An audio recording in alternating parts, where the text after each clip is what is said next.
यानी कि जिन हमलावरों के द्वारा यह हमला किया गया वो पाकिस्तान के नागरिक हैं। और इसी बीच एक और बड़ी खबर, सिडनी हमले का पाकिस्तान कनेक्शन सामने आया है। शूटर पाकिस्तान का रहने वाला है। शूटर नावेद अकरम पाकिस्तान का रहने वाला है। इस्लामाबाद से नावेद अकरम ने पढ़ाई की। अब तक 16 लोगों की मौत इस पूरे मामले में हो चुकी है। यानी कि दुनिया भर में अगर देखिए कहीं पर भी आतंकी हमला हो रहा है उसमें पाकिस्तान का नाम सामने आता है। जिसमें देखिए भारत में पहलगाम अटैक हुआ, उस स्थिति को पूरी दुनिया ने देखा। और इसके बाद जो कल ऑस्ट्रेलिया के सिडनी में हुआ वहां पर भी पाकिस्तान के द्वारा ये बर्बरता की गई है। यानी कि जिन हमलावरों के द्वारा गोलियां बरसाई गई, जिन्होंने आतंक वहां पर फैलाया है, वो पाकिस्तान का है। 2 शूटर थे और दोनों ही बाप और बेटे बताए जा रहे हैं, जिसमें से बताया जा रहा है कि पिता की कल मौत हो गई थी, ढेर हो गए थे जो सुरक्षा बलों की तरफ से वहां पर कार्रवाई की जा रही थी। और इसके बाद बेटा जिसकी स्थिति अभी भी गंभीर रूप से घायल है, अस्पताल में भर्ती है। अजय हमारी संवाददाता तमाम जानकारी के साथ जुड़ चुके हैं। अजय देखिए बहुत हैरान कर देने वाली ये जानकारी सामने आ रही है, खास करके पाकिस्तान का कनेक्शन। पहलगाम में जो आतंकी हमला हुआ वो पूरी दुनिया ने देखा और कल जो ऑस्ट्रेलिया में हुआ वो भी अब पूरी दुनिया देख रही है कि पाकिस्तान किस तरीके से आतंक फैला रहा है। देखिए बिल्कुल आपको बता दूं, इंडिया न्यूज़ ने सबसे पहले बताया था कि कैसे पाकिस्तान का कनेक्शन जो है इसमें निकल कर सामने आ रहा है। और सबसे बड़ी बात ये हमला सिडनी में जो हुआ वो पूरे तरीके से जैसे पहलगाम में हमला हुआ था उसी तरह का एक हमला है। पहलगाम में भी एक कम्युनिटी को टारगेट किया गया था, उनके नाम पूछकर, मजहब पूछकर।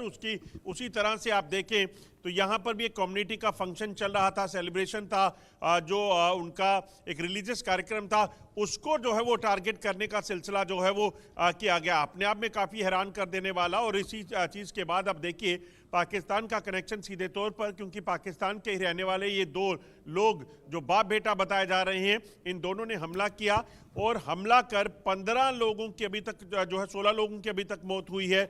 और अभी भी कई लोग जो घायल हैं। जिस तरीके से ये किया गया इससे साफ लगता है कि प्लान तरीके से पहले उनको इस चीज़ की जानकारी थी कि इस जगह पर ये कार्यक्रम होने वाला है। क्योंकि यहीं की कुछ तस्वीरें देखी जा रही हैं जिसमें प्रो फिलिस्तीन नारे लगाते हुए कुछ लोग देखे गए, फिलिस्तीन का झंडा लेकर वहां पर जूइश लोगों को परेशान करते हुए पाकिस्तान का एक युवक जो है वो देखा गया। तो अपने आप में ये साफ हो जाता है कि कहीं ना कहीं ये जो चीज़ें हुई हैं इसे पहले ही प्लान कर लिया गया था और जब ये वक्त आया तो उस मौके पर टारगेट किया गया। और अजय, क्योंकि देखिए कल फेस्टिवल का सेलिब्रेशन हो रहा था, रविवार का दिन था और सैकड़ों की तादाद में लोग वहां पर मौजूद थे, लेकिन आखिर यहूदियों को वहां पर निशाना क्यों बनाया गया? इसके पीछे क्या वजह हो सकती है? और क्योंकि पाकिस्तान का कनेक्शन निकलकर सामने आया है तो इसके पीछे की वजह और मकसद क्या निकलकर अब तक सामने आया है अजय? देखिए अगर आप देखें तो लगातार इजराइल और हमास का जो युद्ध चल रहा था उस वक्त पाकिस्तान में प्रो फिलिस्तीन और प्रो हमास आवाज़ें जो हैं वो उठ रही थी। लगातार कहा जा रहा था कि इजराइल जो कर रहा है वो गलत कर रहा है, बावजूद इसके कि इजराइल पर हमास के टेररिस्ट ने हमला किया था और वहाँ पर कई लोगों की हत्याएं उनके घरों में घुसकर उनके इलाके में जाकर कर दी थी।